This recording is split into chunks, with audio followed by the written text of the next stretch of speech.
February 1943. The air above Bougainville shimmered with heat, the smell of salt and aviation fuel thick enough to taste. A young Navy pilot, sweat streaking through the dust on his face, sat inside a machine the press had already mocked as a disaster. The new fighter's massive 13-foot propeller glared in the sun like a metal scythe. Its wings bent downward and then sharply upward again, like a gull frozen mid-dive. The plane was the Vought F4U Corsair. To its creators, it was the fastest piston-engine fighter ever built. To most of the Navy, it was a death trap. The crew chief signaled, the throttle advanced, and the air exploded with the roar of the Pratt Whitney R-2800 engine. The vibration shook the ground as the aircraft lunged forward, its nose rising so high the pilot could no longer see the runway. Ground crewmen threw themselves into the sand as the plane barely cleared the coral strip. From a distance, the flight looked majestic. Up close, it was chaos wrapped in thunder. They called it the Ensign Eliminator, the bent-wing bastard. Some joked it was so ugly it could only fly at night. Others said its landing gear were possessed by the devil himself. The F4U was supposed to be the Navy's next great hope, an aircraft that could outclimb, outfight, and outrun Japan's feared Mitsubishi A6M Zero. Instead, it became a symbol of humiliation. Carrier tests in 1942 ended in disaster after disaster. The long nose made it impossible to see the deck during landing. The bounce of its stiff landing gear hurled pilots back into the air like toys. Propeller torque twisted the plane violently on takeoff. One after another, aircraft skidded off carrier decks into the ocean, flames rising behind them. The Navy's decision was swift and merciless. The Corsair was unfit for carrier duty. It would not fly from American flat-tops. That verdict for its designers was a public execution. Inside Vaught's Connecticut factory, men who had worked day and night on the fighter read the headlines in disbelief. Uncontrollable, unsafe, unfit for naval use. The U.S. Marine Corps, desperate for anything with speed, reluctantly took the unwanted planes. Their pilots joked bitterly that they'd been given rejects, planes too dangerous for the Navy, now dumped on the ground forces. The Corsair arrived in the South Pacific under a cloud of ridicule.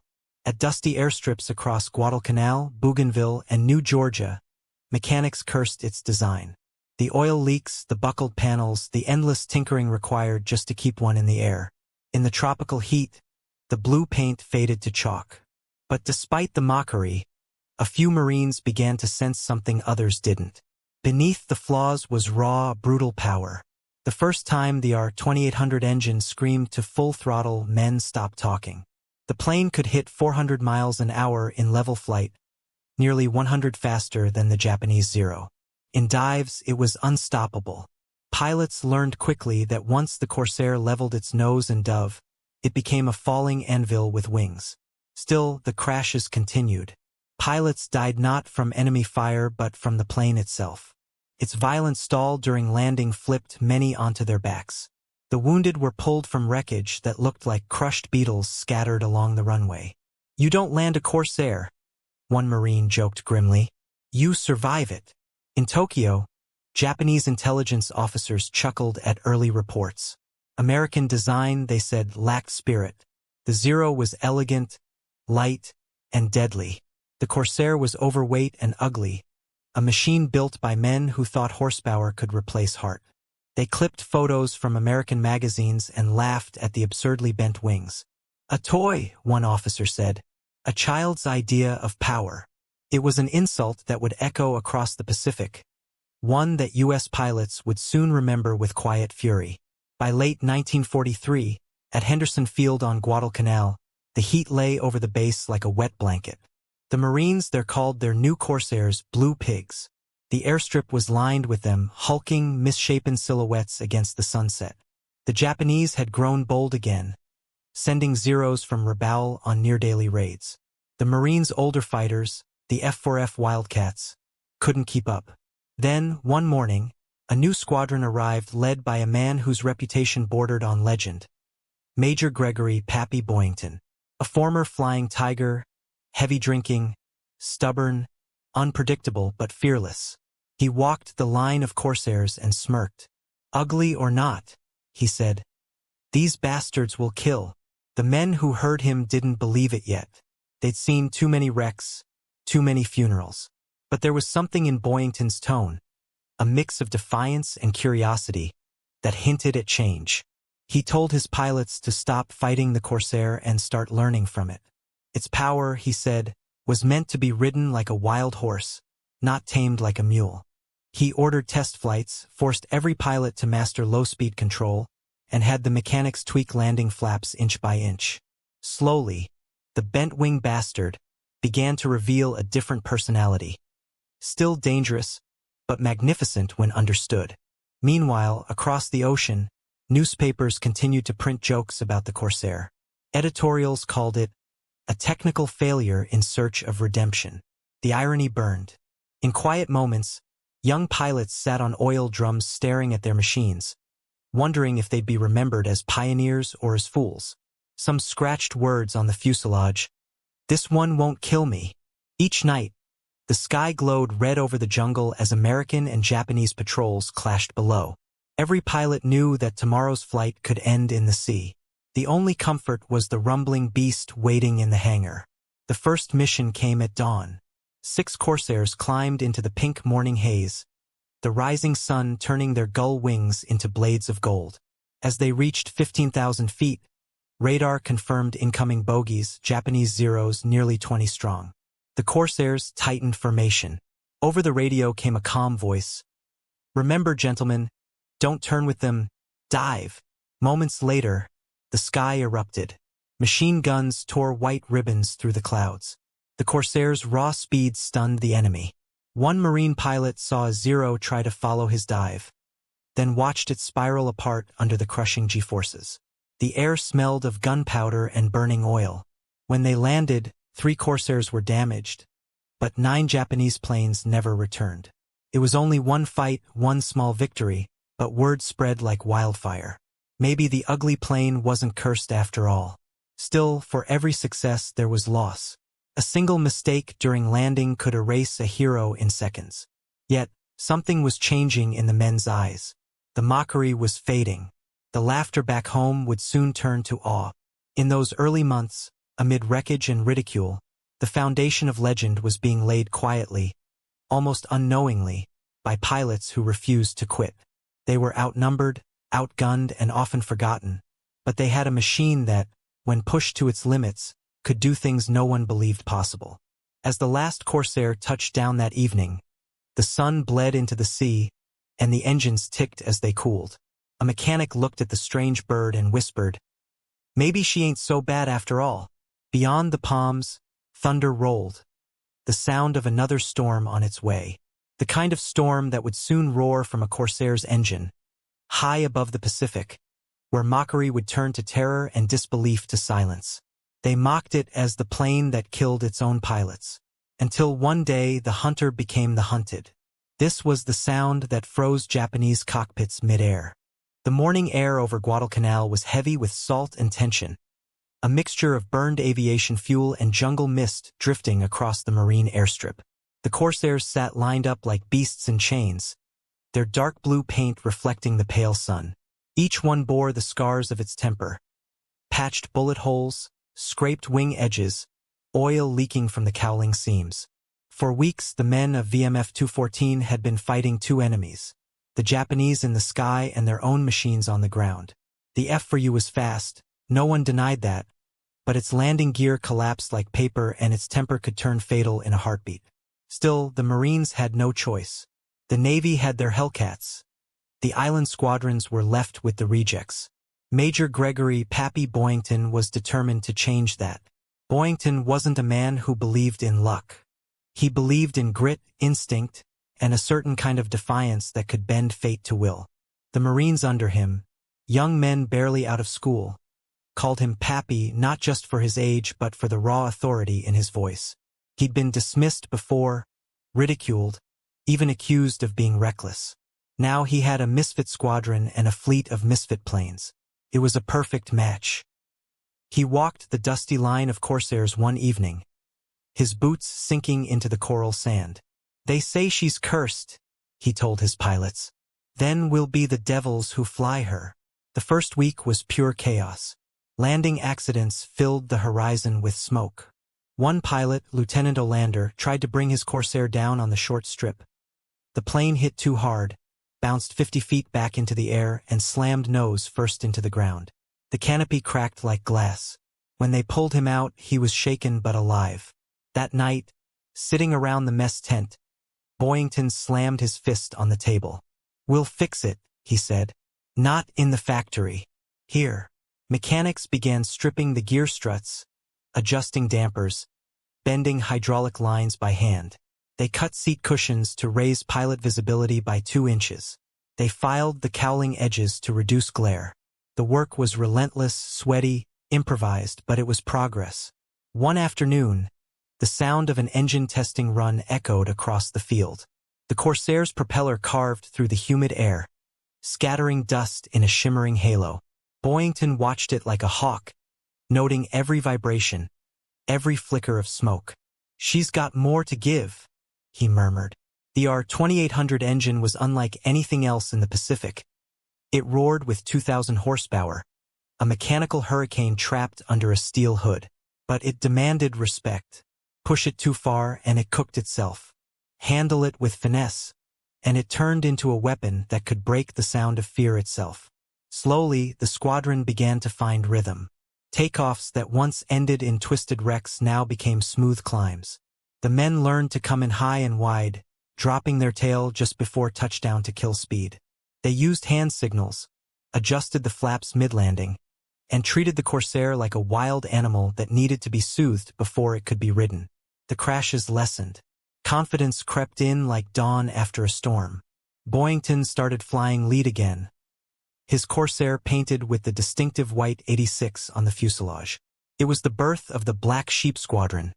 Though no one knew the name yet, all they knew was that they were flying the Navy's mistake and turning it into a legend. By late summer, rumors spread among the pilots of the enemy's growing unease. Japanese reconnaissance planes had photographed the bent-wing fighters on the ground, sending sketches back to Rabaul. New American type, the reports read. Fast, possibly radial engine.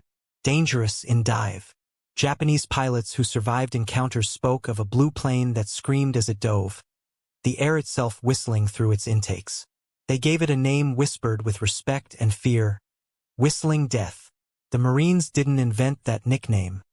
Their enemies did. But the price of mastery was steep.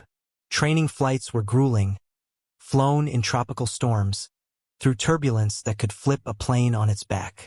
One mission saw Boyington escort a flight of bombers over Kahili airfield. As Zeros climbed to intercept, the Corsairs dove. The radio filled with sharp bursts of static and clipped voices. Bandits high, 12 o'clock low. Boyington rolled into a head-on attack, his 6.50 caliber guns blazing. Tracers lit the sky like red lightning. A Zero burst into flames, spiraling down. Another dove on his wingman. Boyington pulled up behind it, squeezed the trigger, and watched the canopy shatter. But the fight wasn't clean. A Zero caught his tail, riddling it with fire. He barely made it back, skidding down the runway with smoke trailing behind him. When he climbed out, the ground crew stared at the shredded metal. He laughed. She'll fly tomorrow. The next day she did. And so did he. Each mission brought new confidence. The Corsair could take punishment, absorb bullets that would have torn a Zero apart. Its armor around the cockpit, its self-sealing fuel tanks, its sheer speed, all combined to create a fighter unlike any other in the Pacific. The Marines began to trust the machine, and the machine, in its own way, began to trust them back. One pilot said later, "The Corsair didn't forgive mistakes, but if you treated her right, she'd carry you through hell." Mechanics started painting kill marks on the fuselages. One pilot, Ken Walsh, became the first Corsair ace, shooting down 6 Japanese planes in a single day. His report stunned even his superiors. "The Zero couldn't climb with me," he wrote. "It couldn't dive with me. For the first time, I didn't feel outmatched." That shift in confidence rippled through the Pacific. Word reached the Navy's high command that the Marines were turning the Ensign Eliminator into a Zero killer. Skeptical officers visited the island to see for themselves. They watched a Corsair streak overhead and vanish into the clouds, faster than any aircraft they'd seen. One of them turned to Boyington and said quietly, "Maybe we judged too soon." Still, the cost of discovery was counted in lives. Every breakthrough came with another funeral. The airfield priest's voice became a familiar sound at dusk, reading names over the thrum of idling engines. Yet the men kept flying. They'd found something worth the risk, the sense that they were part of redemption, of rewriting the story of a machine everyone had given up on. Even when the sky filled with flak, even when Japanese bombers struck at night and lit the jungle on fire, the Corsair squadrons didn't falter. They had become the spearhead of an evolving war. As 1943 turned to 1944, the island campaign intensified. The Marines pushed north, the Corsairs following them from one captured airstrip to the next. The aircraft that once stumbled on carrier decks now launched from rough coral runways with ease. They strafed convoys, escorted bombers, and dove into dogfights that decided control of the Pacific. With every victory, the Corsairs' reputation grew. Japanese pilots began to recognize its silhouette from miles away and break formation rather than face it head-on. Reports from Rabaul grew grim. American bent-wing planes superior in climb and dive. Avoid combat where possible. The insult that began as mockery was now turning into warning. Back on Guadalcanal, Boyington stood beside his plane one evening as the horizon turned red. His squadron had claimed 94 victories in 12 weeks. The black sheep had become heroes, though none of them felt like it. They were tired, sunburned, half-deaf from engine noise, and carrying ghosts of lost friends. Still, when Boyington looked at the Corsair beside him, he felt something close to awe. "You were never cursed," he whispered. "We just had to learn your language." That night, as the jungle hummed and the waves broke softly on the shore, the men of VMF 214 sat around a fire, trading stories of the day's fight. Someone asked, "What'll they call her next?" Boyington grinned through the cigarette smoke. "If the Japs named her Whistling Death," he said, "I think that'll do just fine." Laughter rippled through the group, low and tired but proud. Above them, a single Corsair glinted in the moonlight, resting after another long day. No one knew what tomorrow would bring. But one thing was certain. The blue gull of the Pacific had found its wings, and the war was beginning to tilt in their favor. Somewhere beyond the horizon, the empire that once laughed at this plane was starting to tremble. The storm was just beginning. The Pacific sky in early 1944 was no longer a calm expanse of blue. It was a battlefield painted with smoke and sunlight, a place where metal screamed and men disappeared into fire. The war had shifted. America was no longer chasing Japan's empire across scattered islands. It was hunting it, relentlessly, from one coral strip to the next. And leading those hunts, streaking like thunderbolts through the clouds, were the fighters the world had once mocked, the bent-wing Corsairs. What had begun as a symbol of humiliation now ruled the sky with terrifying grace. At dawn, over the Philippines, a squadron of Corsairs roared off an escort carrier deck, their engines shaking the sea. The Navy had finally changed its mind. After years of rejection, the same plane once banned from carriers now flew from them with pride. Engineers had perfected the landing gear, redesigned the tailhook, and adjusted the approach pattern to tame the beast. The Ensign Eliminator was reborn. Pilots smiled as they lined up for takeoff.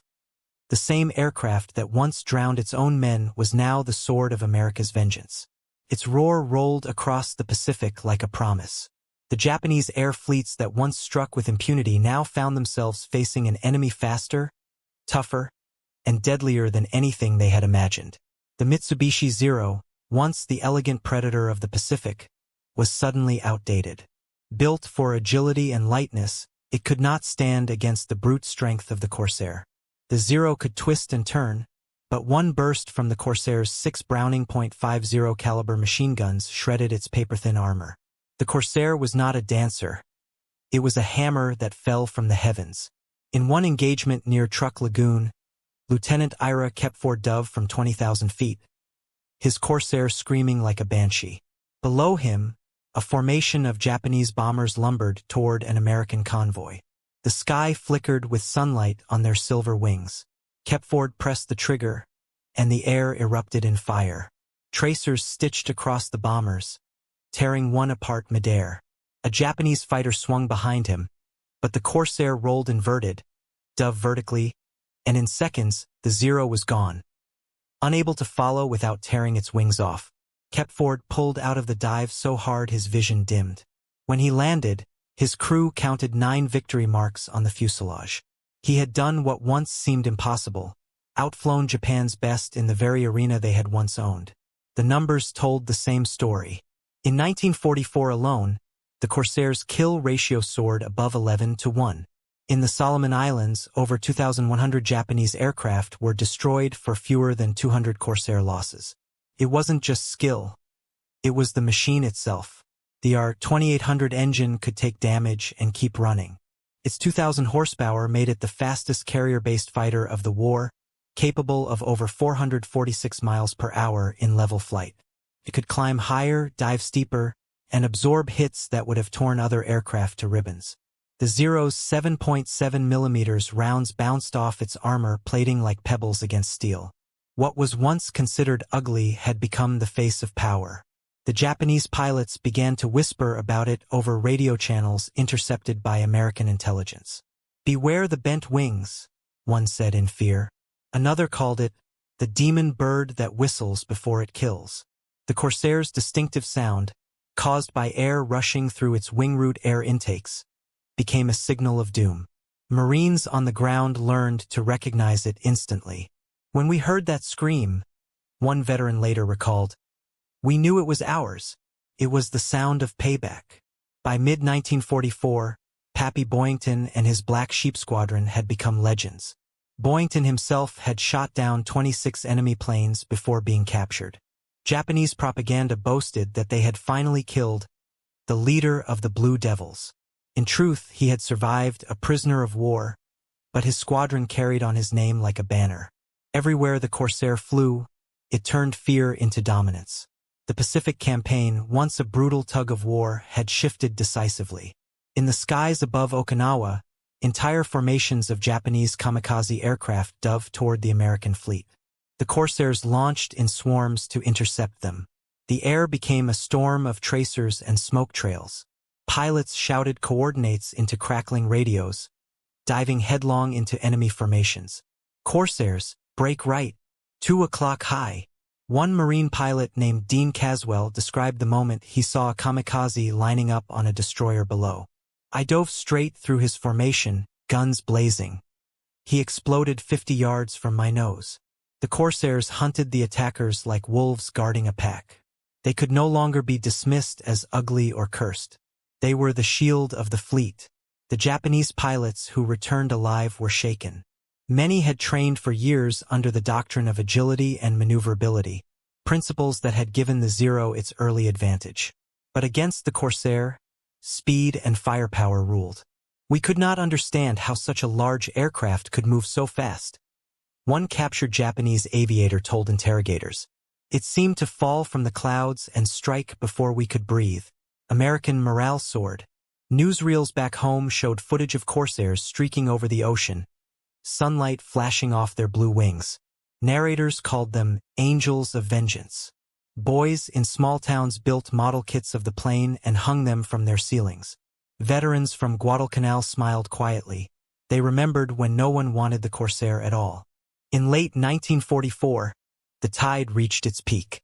Over Formosa, a massive dogfight erupted between American carrier groups and Japanese defenders.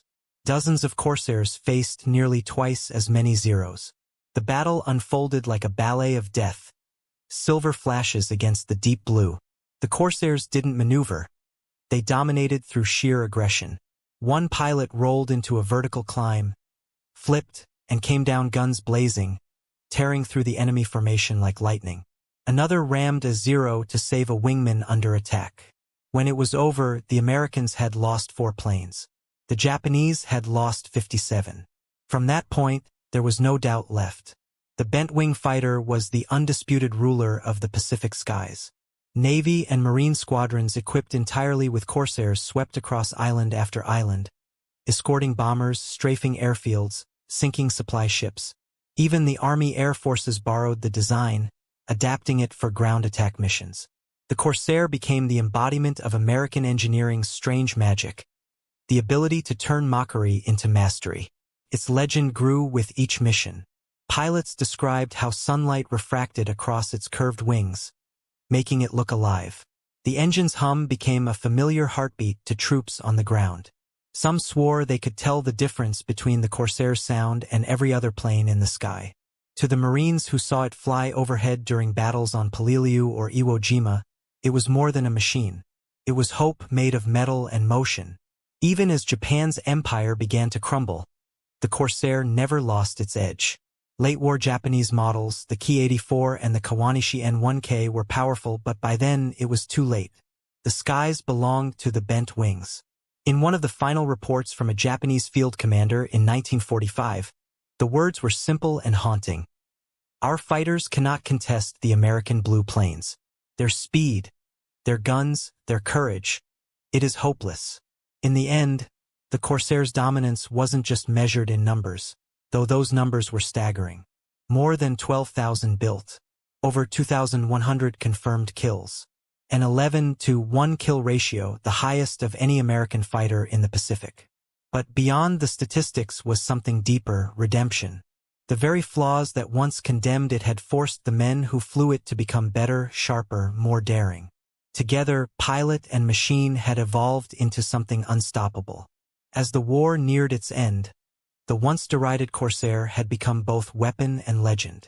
It had taken the laughter of skeptics, the pain of failure, and the blood of its pilots, and turned it all into power that could not be denied.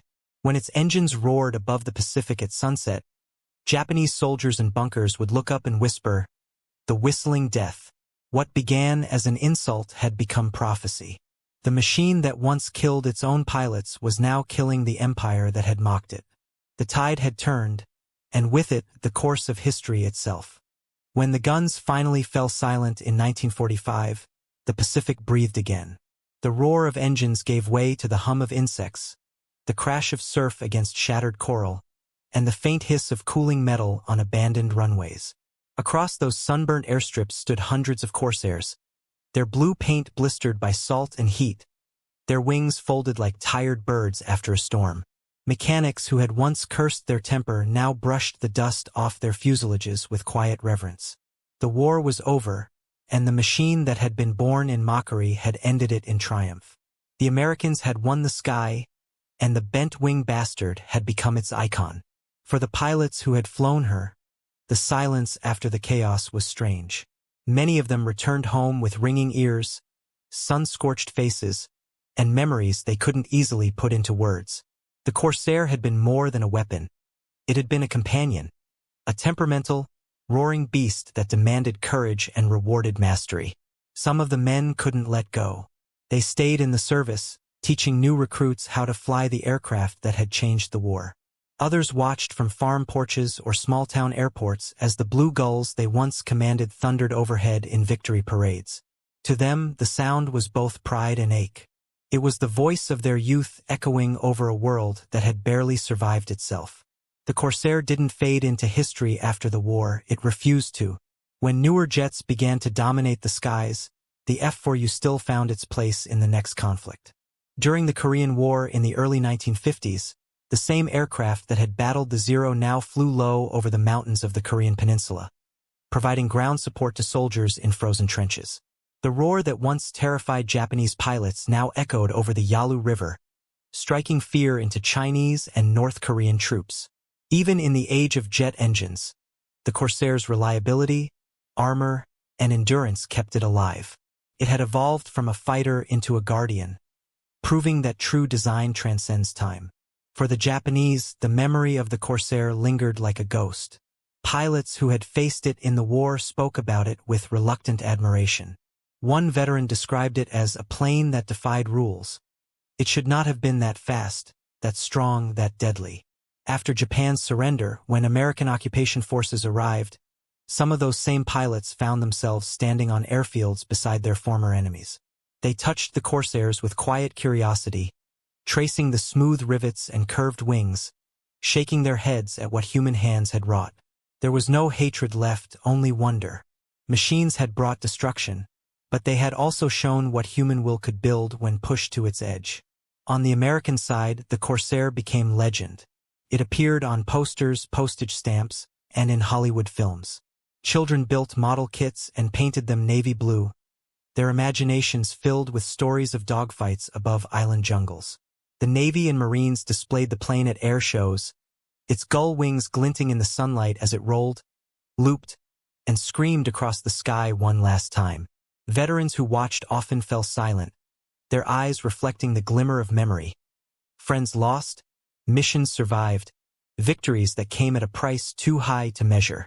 Every maneuver the plane performed was a salute to those who had trusted her when no one else did.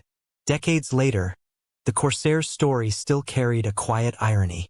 It had begun as a failure, condemned by its own creators, mocked in newspapers and banned from the Navy's decks. Yet it outlasted nearly every other propeller-driven fighter of its time, serving through the 1950s and even into the 1960s with smaller Allied air forces. From the beaches of Tarawa to the jungles of Vietnam, its silhouette haunted the horizon. No other fighter had flown as long or earned such respect from both friend and foe. It was a machine that defied prediction, a reminder that what begins in ridicule can end in reverence. At the Vought factory in Connecticut, where the first Corsairs had been assembled, engineers who had once feared losing their jobs now spoke of the plane with paternal pride. Many of them had sons who had flown it in combat. One designer, long retired, was asked in an interview what he thought when people called it ugly. He smiled and said, "Beauty doesn't always win wars. Sometimes it's the ugly one that survives." The comment became a quiet truth among pilots. In a world obsessed with perfection, the Corsair's rough edges were proof that strength often comes from imperfection, that greatness rarely looks the part when it begins. In post-war Japan, a few Corsairs were displayed in museums. Visitors stared at them in silence. Some recognized the name Whistling Death from stories their fathers had told. Children who had never known war saw in its bent wings not menace, but mystery, a symbol of how machines once ruled the skies when men fought like gods and paid like mortals. Former Japanese aces stood beside American veterans at remembrance ceremonies, shaking hands and posing for photos in front of restored Corsairs. Time had softened the edges of hate. The laughter that once mocked the plane had turned into shared respect between those who understood what it had cost to survive it. Back in the United States, surviving Corsairs found homes in museums and private collections. At air shows, when one of them fired up its radial engine, crowds stopped talking. The deep growl rose into a scream that sent shivers down every spine. It was more than nostalgia, it was reverence. Men in their 70s would remove their caps, their eyes wet, whispering the names of squadrons long gone. Younger generations listened to the old veterans speak about what it felt like to dive at 400 miles an hour toward an enemy plane, feeling the controls shake, the world blur, the engine roar like an angry god. The Corsair had become not just a relic, but a heartbeat of history. In those later years, when journalists asked the surviving Marines what made the Corsair special, their answers were always the same. It wasn't just the power or the speed. It was what it represented, the stubbornness of American design, the refusal to quit after failure, the belief that even when the world mocks you, you can still rise and change everything. The Corsair was proof that innovation often starts as ridicule, that mistakes can forge miracles. In its curved wings was the story of every man who had ever been told something couldn't be done, and did it anyway. And so the insult came full circle. The flying milk bottle, they had called it. The Ensign Eliminator. Now, at veterans' gatherings, men wore Corsair pins with quiet pride. One Marine at a reunion traced the nose of a restored F4U with his fingertips and whispered, "They called you cursed once, but you saved us." His grandson, watching nearby, didn't fully understand, but he could see the tears glinting in his grandfather's eyes and knew the meaning was something sacred. History has a way of repeating itself. Every generation creates something the world laughs at, a design too strange, too radical, too ahead of its time. Yet somewhere, someone believes in it. That was the true legacy of the Corsair. It wasn't just a machine of war. It was a lesson in human persistence. It showed that genius often wears the mask of failure, that the road from mockery to mastery is paved with courage. The Corsair taught the world that ugliness and beauty can share the same wings, and that what matters most is what those wings can do when the storm comes. In one of his last interviews before his death, Gregory "Pappy" Boyington looked back on the plane that had made him famous. "She was a mean one," he said, smiling faintly, "but she was ours, and she never let me down when it mattered." His words captured everything, the struggle, the pride, the bond between man and machine that defined an era.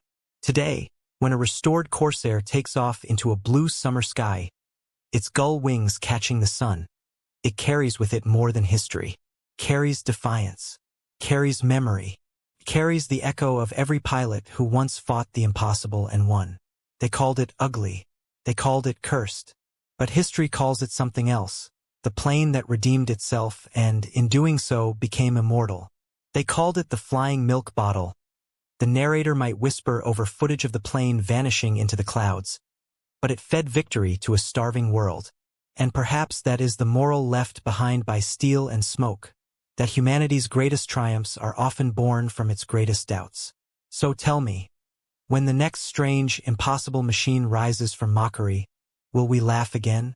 Or will we remember the Corsair, the bent-wing bird that turned insult into legend? During World War II, the U.S. Navy's new fighter was supposed to be the fastest in the world. Instead, it nearly destroyed itself. The Vought F4U Corsair, with its strange bent wings and 13-foot propeller, was mocked by American pilots as the Ensign Eliminator. Carrier landings ended in crashes, the long nose blocked all forward view, and the Navy banned it from its decks in 1942. But the Marines took the risk and turned disaster into dominance. By 1943, Major Gregory "Pappy" Boyington and his VMF 214 Black Sheep Squadron were flying Corsairs from Guadalcanal and the Solomon Islands. They discovered that once tamed, the bent-wing bastard could dive faster, climb higher, and outgun Japan's legendary Mitsubishi A6M Zero. Its 2,000 horsepower Pratt Whitney R-2800 engine gave it a top speed of 446 miles per hour, nearly 100 miles per hour faster than the Zero. Japanese radio intercepts soon used a new phrase for it, whistling death. From 1943 to 1945, Corsairs scored more than 2,100 aerial victories with only 189 combat losses, an 11-to-1 kill ratio, one of the best in aviation history.